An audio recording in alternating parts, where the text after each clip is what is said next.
Berhenti bicara tentang masa lalu. Saatnya menatap masa depan.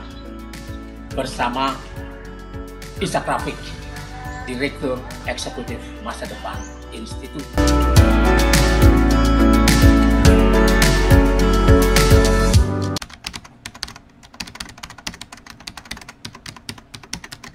Menarik hari ini yaitu tentang para pesulap yang menciptakan kemiskinan. Siapakah mereka? Akan kita ikuti sebentar lagi.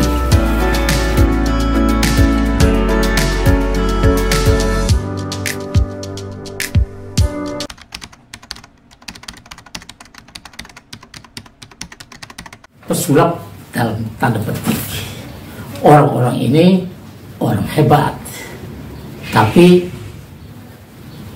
adanya mereka tidak membuat hidup kita menjadi lebih baik, bahkan kita menjadi tambah miskin.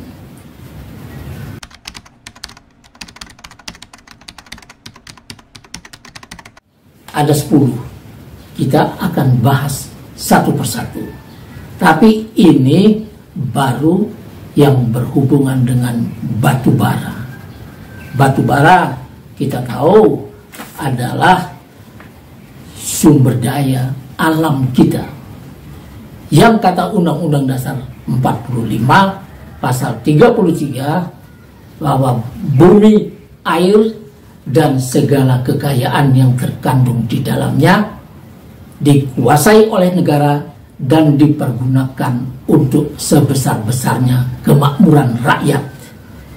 Nah, disinilah ya, di pasal 33 ayat 3 inilah persoalannya.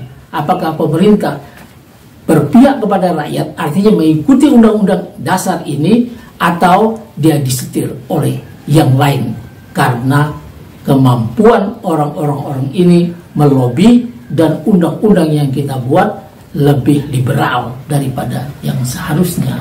Tahun 2022 akhir, Pak Presiden Jokowi melansir ya pada bulan Oktober bahwa kita memiliki surplus atau angka perdagangan yang sangat tinggi internasional, yaitu 244 miliar US dollar. Ini angka yang besar ya, di bulan Oktober sampai akhir Oktober ya segitulah jumlahnya dengan estimasi, dan itu terbukti. Nah, ini sangat membanggakan, mengganggakan. Tapi kemudian apa yang terjadi pada saat kita mengadakan hajatan besar internasional G20 yang sangat bergengsi, kehebatan itu tidak terlihat. Kenapa? Karena pada hajatan itu yang luar biasa meriah, yang menghabiskan dana 600 miliar lebih, ya, ini di dalam acara hajatan itu pemerintah kita meminjam duit 20 miliar US dollar didapat. Artinya kalau kursnya 15.000 per dolar, maka kita dapat 300 miliar, ya 300 triliun dalam hajatan itu. Untuk apa ini kalau kita punya 244 miliar US dollar? Sebetulnya tidak diperlukan kalau memang itu ada. Tapi saya mencoba menelusurinya. Pada saat itu ya devisa kita 130 miliar US dollar.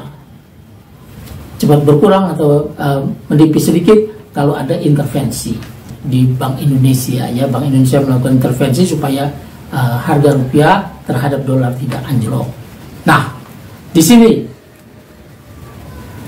130 miliar US dollar ini, 2, kalau kita memang punya 244 miliar dolar hasil perdagangan internasional, maka kita memilikinya 130 plus 244 miliar US dollar.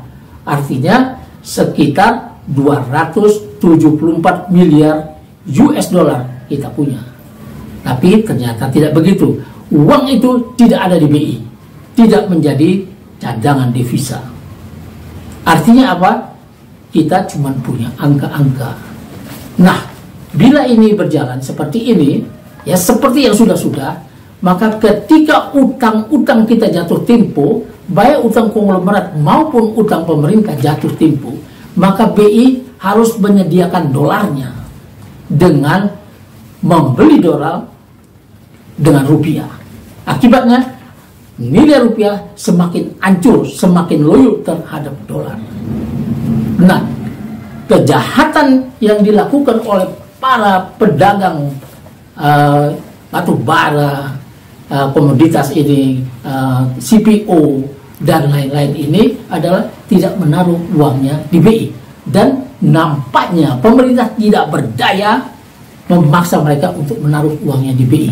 BI cuma mencatat, dan ini di Cina tidak bisa seperti itu. Di Cina harus mengendap di bank sentral Cina minimal 1 tahun, sehingga pemerintah Cina bisa menggunakan devisa itu untuk berbagai kebutuhan negara.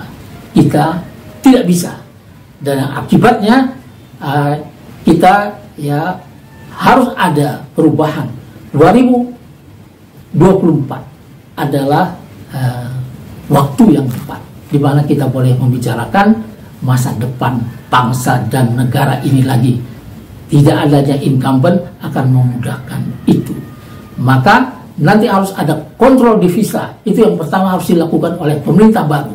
Tapi kalau Presiden Jokowi mau mengangkat citranya sendiri, sekarang saatnya dia paksa konglomerat menaruh uangnya, terutama yang bergerak di bidang batu bara, emas, nikel, dan CPO, minyak goreng dan lain, itu di BI, taruh di situ.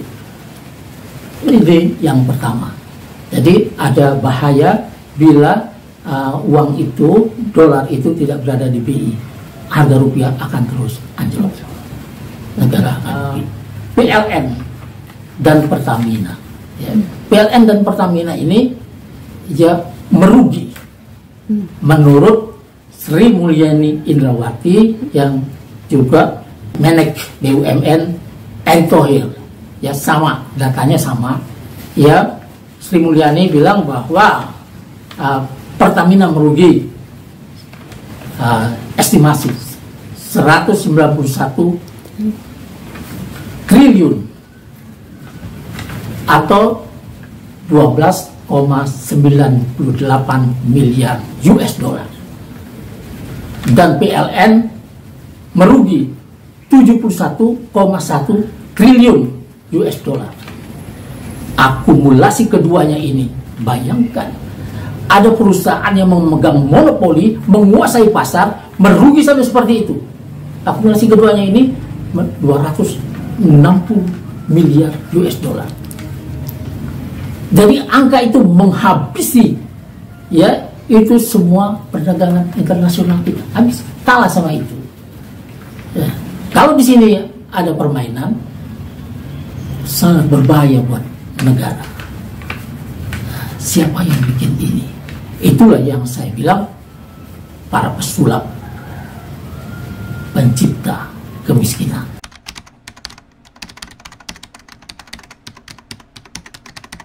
Ya, konglomerat batu bara ini salah satu ya. Kalau ini salah satu yang menunjukkan bahwa pasal 33 Undang-Undang Dasar 1945 dilanggar.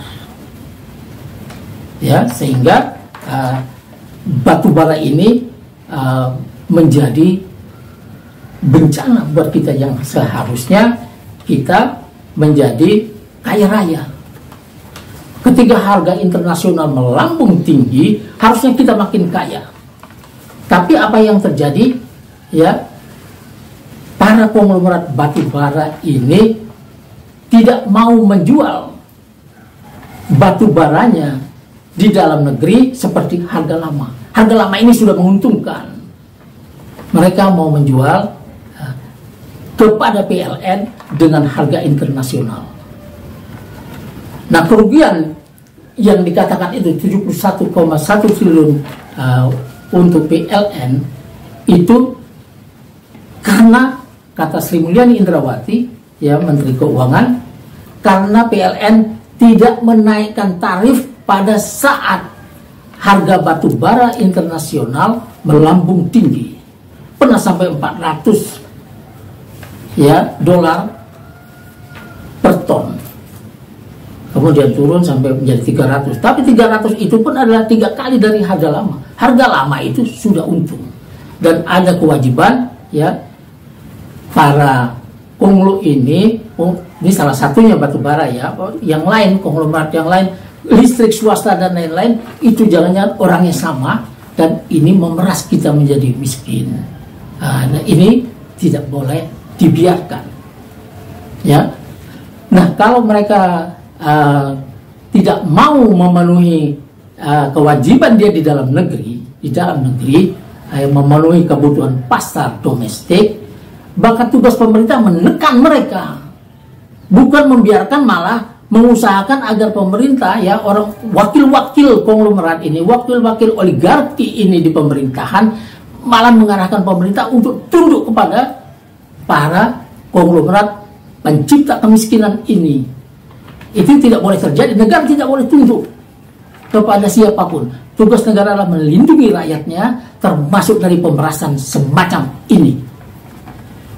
Jadi kewajiban mereka memenuhi itu. Kalau mereka tidak mau memenuhi kebutuhan pasar dalam negeri, maka pemerintah harus memberi sanksi kepada mereka, bukan yang lain.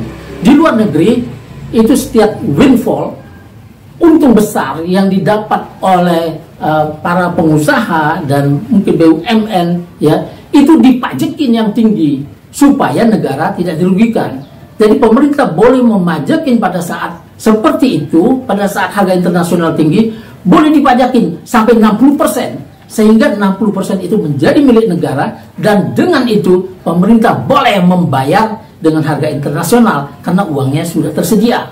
Jadi pemerintah harus melakukan sebuah sanksi yang di dalam psikologi disebut terapi efek cermin. Jadi kalau mereka ngeyel di satu urusan, maka kita bikin dia susah di urusan yang lain. Nah, karena kalau mereka menolak memenuhi kebutuhan dalam negeri, maka kita cabut izinnya. Itu caranya mengurus negara.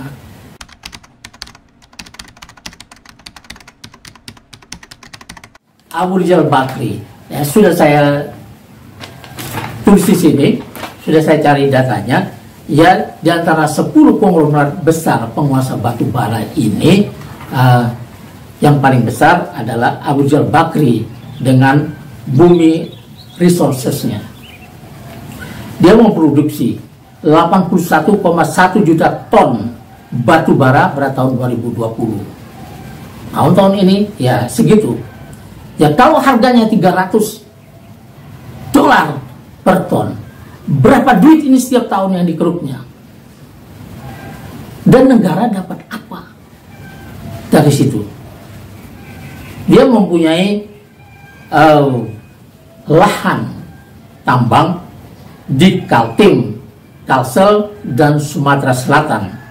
Akumulasinya 135.985 hektar. Nah, ini kalau pemerintah jago memanage negara ini, memanage SDA-nya, kita akan kaya. Kita bisa dapat ya, menurut Undang-Undang Dasar 45 pasal 33 itu ayat 3, ini adalah konsep yang diambil dari zakat. Zakat tambang itu 20%. Dengan zakat tambang yang 20% itu,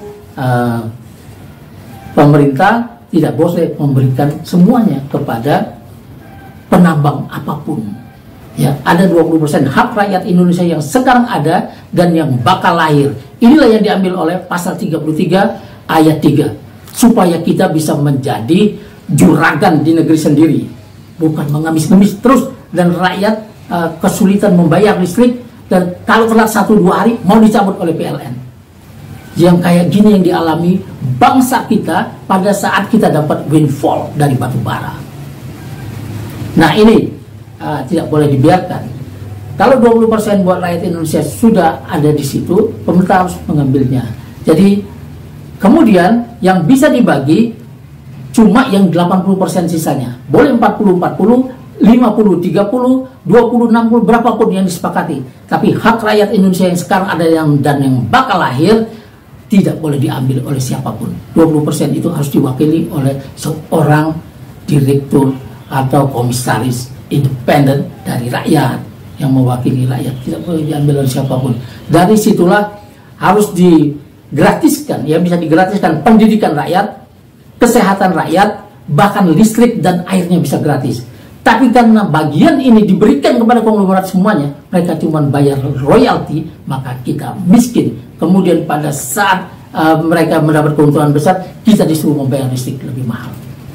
Itu pertama, dan itu menimpa, ya, dilakukan oleh semua konglomerat batubara.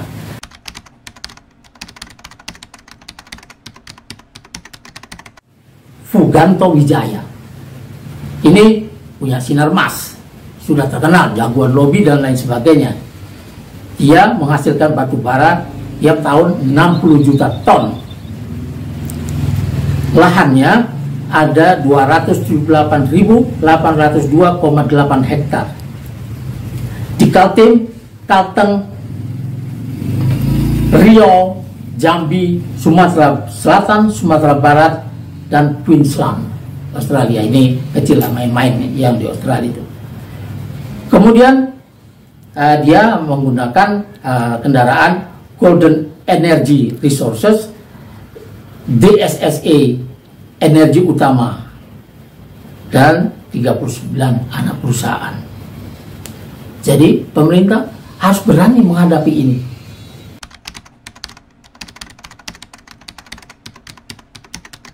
Ada nama Sandiaga Uno.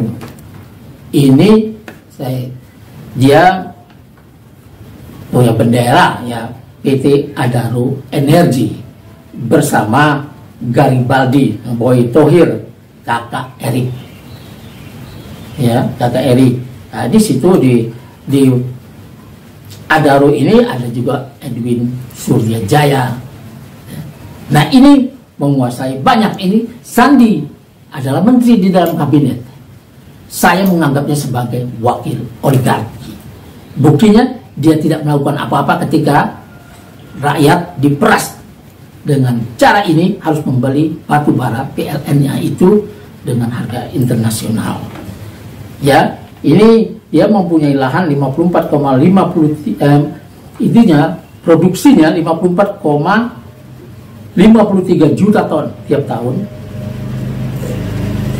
Lahannya 316.619 hektar.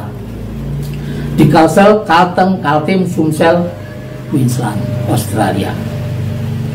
Nah, Saratoga ini 58,46%-nya di tangan Adaro.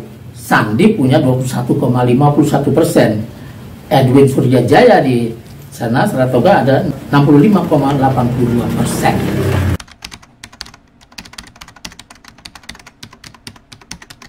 Edwin Suryajaya, Adaro Energi, ya. 65,82% sahamnya ada di Saratoga. Jadi ini pemilik yang luar biasa.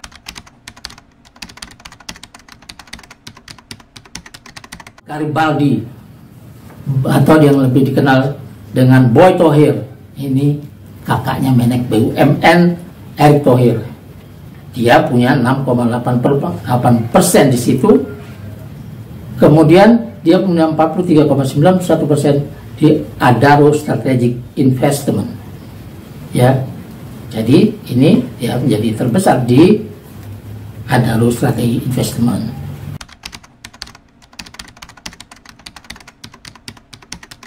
Ada Erik, Menek BUMN juga di sini menggunakan, ya, Mahakam.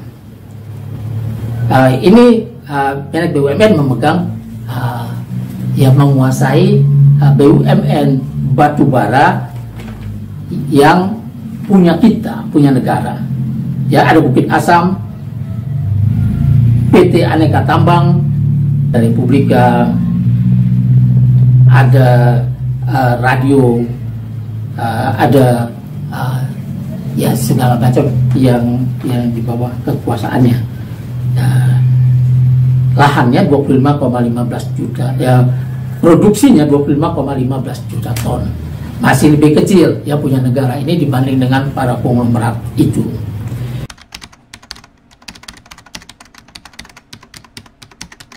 Agus Lasmono, anaknya Subikatmono ini, PT Indika Energi. Produksinya 34,3 juta ton. Lahannya ada di Kaltim dan Kalteng, 76,120 hektar.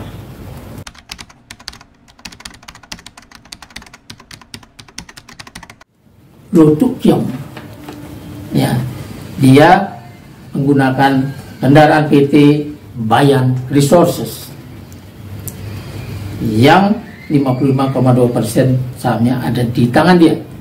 30,2 juta ton produksinya tiap tahun. Lahannya ada di Kaltim dan Kalsel, 126,293 hektar.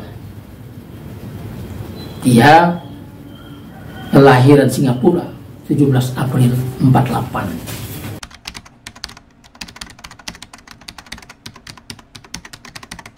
Prabowo Subianto ini Menhan. Jadi dia juga ada di barisan ini, di barisan oligarki atau menjadi wakil oligarki di pemerintahan yang menggunakan Nusantara Energi, Kaltim Nusantara, PT Tambang Bropo.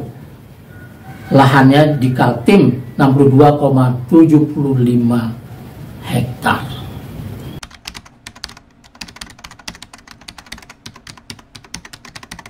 Luhut Binsar Panjaitan, dia pakai Toba Sejahtera, PT TBS Energi Utama. Memang tidak terlalu besar, 5,5 juta ton, tapi itu berapa duit ya? Lahannya ada di Kaltim, 14.019 hektar. Itu. Nah, orang-orang ini yang memaksa, orang-orang ini sebagian ya bermain juga di listrik swasta, sehingga PLN ini benar-benar diperas habis.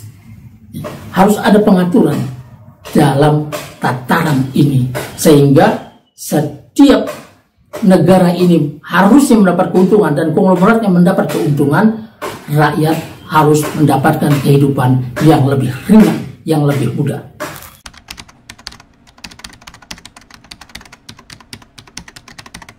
Siapakah oligarki? Kita harus tahu dulu definisinya oligarki. Kalau orang itu cuma kaya saja, tapi tidak berminat pada politik, tidak berminat ikut mengatur kekuasaan, maka dia disebut konglomerat saja, orang kaya biasa saja. Tapi ketika dia berminat pada politik, dia mau mengatur DPR, mau mengatur pemerintahan, dia mau mengatur hukum dan lain sebagainya, maka dia menjadi oligarki. Nah, oligarki adalah orang yang berminat itu, yang bisa mengendalikan rejim eksekutif ya, pemerintahan, mengendalikan wakil rakyat, DPR, legislatif, dan bila perlu hukum, hak kehakiman, sehingga mereka bisa bebas dari hukuman ketika melakukan kejahatan kepada negara. Dan negara, karena ada wakil-wakilnya di pemerintahan ini, menjadi lemah menghadapi mereka. Maka BUMN ke depan tidak boleh lagi diserahkan kepada bisnismen, karena dia akan mencari peluang bisnis di situ.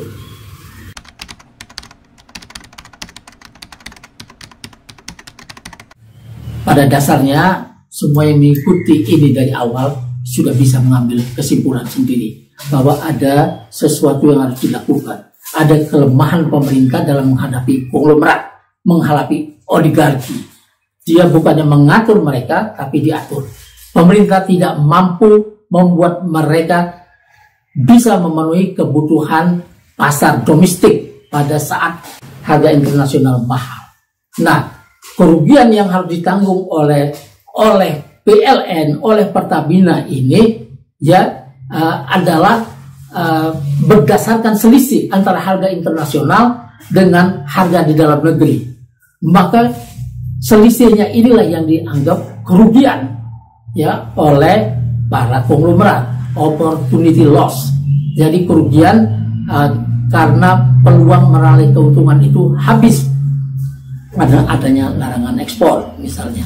Nah, ini yang disebut kerugian oleh para konglomerat.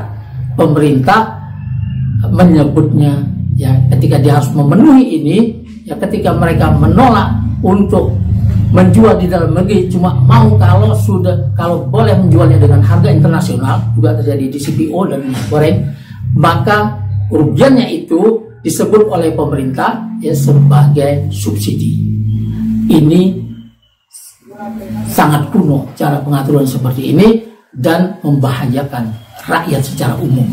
Ya, pemerintah yang seharusnya memaksa mereka, ya itu satu saran saya, maksa mereka untuk memenuhi kebutuhan di dalam negeri dulu, sisanya silakan ekspor. Dan ini pemerintah tidak perlu mengganti yang 191 triliun buat Pertamina dan 71 triliun buat konglomerat itu seharusnya dinikmati oleh rakyat, bukan oleh konglomerat. Jadi subsidi selama ini dimakan mereka. Ini parasit yang harus diatur. Itu yang pertama. Yang kedua, pemerintah harus memaksa mereka menaruh uang hasil perdagangannya di dalam negeri di Bank Indonesia, sehingga ketika pemerintah membutuhkan dolar itu ada di BI, tidak perlu mengguyurnya dengan intervensi rupiah yang menghancurkan. Jadi dari segala sisi orang-orang ini, para pencipta kemiskinan ini meraih keuntungan dari pemerintah dan menghabisi semua yang harusnya mampir di pundak rakyat. Akibatnya, ya kalau sudah kerugian itu harus ditanggung oleh pemerintah, pemerintah akan menaikkan tarif, mencabut subsidi. Inilah yang diinginkan oleh ya orang macam Menteri Keuangan Sri Mulyani Indrawati adalah orang yang paling anti subsidi, dan mereka orang ini tidak keberatan membayar konglomerat sampai seperti itu. Tapi kepada rakyat yang cuma sedikit itu, yang cuma punya subsidi itu, mau dihabisin. Wassalamualaikum warahmatullahi wabarakatuh.